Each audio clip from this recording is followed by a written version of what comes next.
বাণিজ্য সহজ করতে আমদানি শুল্ক কমাতে সর্বোচ্চ গুরুত্ব দিয়ে কাজ করছে এনবিআর।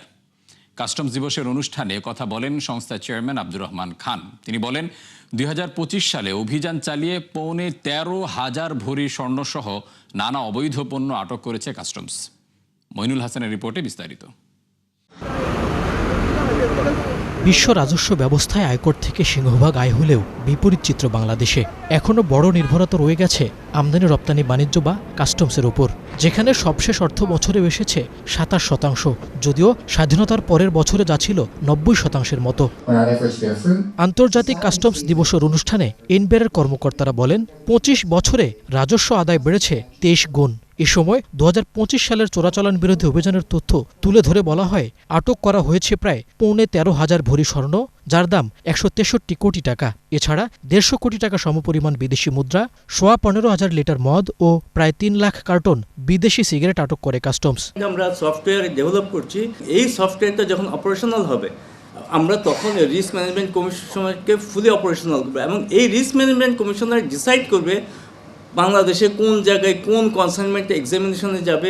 বক্তারা বলেন শুল্ক নীতি যৌক্তিক না হলে তৈরি হবে না প্রতিযোগিতামূলক পরিবেশ। তাই রাজস্ব আহরণ ছাড়াও ব্যবসা সহজ করার দিকে মনোযোগী হওয়ার পরামর্শ দেন তারা।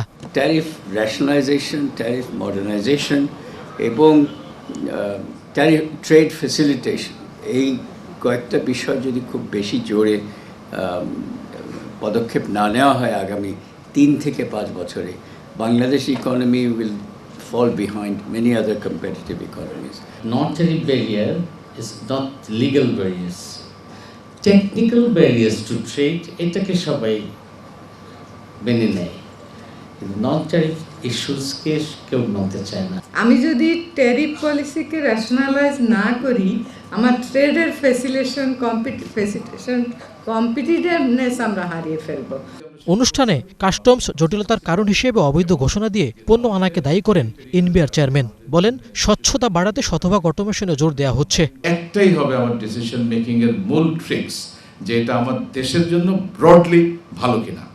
আমরা কোনো অবস্থাতেই কম্পার্টমেন্টাল এবং মায়োপিক এবং আমাদের ডিপার্টমেন্টাল চিন্তা করা আমাদের উচিত না, সেখান থেকে আমাদেরকে বের হতে হবে। সম্প্রতি ইউরোপীয় ইউনিয়নের সাথে বাণিজ্য আলোচনায় অশুল্ক বাধা নিয়ে ইইউ 15টি আপত্তি দিয়েছে বলে জানান বাণিজ্য সচিব। বলেন মুক্ত বাণিজ্য চুক্তি এগিয়ে নিতে কয়েকটি দেশের সাথে আলোচনা চালিয়ে যাচ্ছে বাংলাদেশ। প্রায় 15টাই কাস্টমসের প্রসেস রিলেটেড। মইনুল হাসান, 71, ঢাকা।